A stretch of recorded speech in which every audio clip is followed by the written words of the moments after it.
श्रीमत्तल्पगिरीशानं करुणावरुणालयं भक्तकल्पद्रुमं श्रीशं वन्दे श्रीरङ्गनायकम्। తల్పగిరి రంగనాథస్వామి దేవస్థానంలో విశేషంగా ఈ 10 రోజులు బ్రహ్మోత్సవం జరిగినది. ఈ 10 రోజులు భక్తులను అనుగ్రహించుట కొరకు స్వామి దివ్య వీధులలో తిరిగి ఆయన యొక్క శ్రమము తీరే విధంగా ఈరోజు తెప్పోత్సవం జరుగుతుంది. దీన్ని సంస్కృతంలో ప్లవోత్సవము అంటారు. స్వామికి ఈ 10 రోజులుగా కలిగినటువంటి ఆ శ్రమంతా తీరే విధంగా ఆయనకి ఉపశమనార్థంగా ఈ తెప్పోత్సవం జరుపుతారు. కావున భక్తులందరూ కూడా వచ్చి దర్శించి స్వామివారి కృపాకటాక్షములను పొందవలెను. శక్తి ఉన్న భక్తులందరూ కూడా వచ్చి ఈ బ్రహ్మోత్సవంను నేరుగా వీక్షించి స్వామివారి యొక్క కైంకర్యములను చేసి స్వామివారి యొక్క అనుగ్రహాన్ని పొందుతున్నారు. అలా ఇక్కడికి రాలేనటువంటి భక్తులు, అశక్తులైనటువంటి భక్తులంతా కూడా స్వామిని దర్శించి వారికి కూడా ఒక విశేషమైన ఫలం కలుగవలేను అనేటువంటి ఒక సదుద్దేశంతో ఈ ఛానల్ ద్వారా స్వామివారి యొక్క బ్రహ్మోత్సవం సేవించిన వారికి కూడా స్వామివారి యొక్క అనుగ్రహం తప్పక కలుగుతుంది.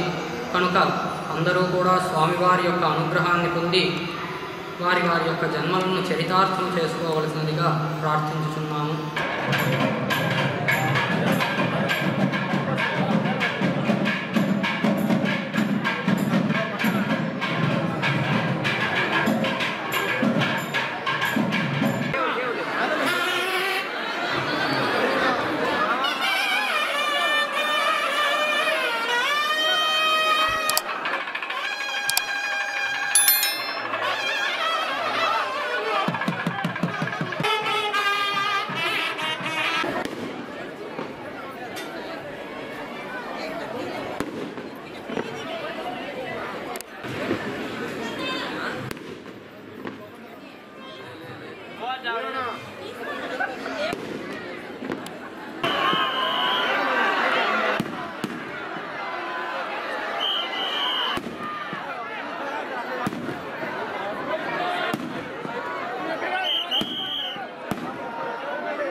కళ్ళు వస్తున్నాయి కళ్ళు కొంచెం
ఈ పోస్ట్ నచ్చితే లైక్ కొట్టండి, లేదంటే కామెంట్ చేయండి. బట్ సబ్స్క్రైబ్ చేయడం మర్చిపోకండి.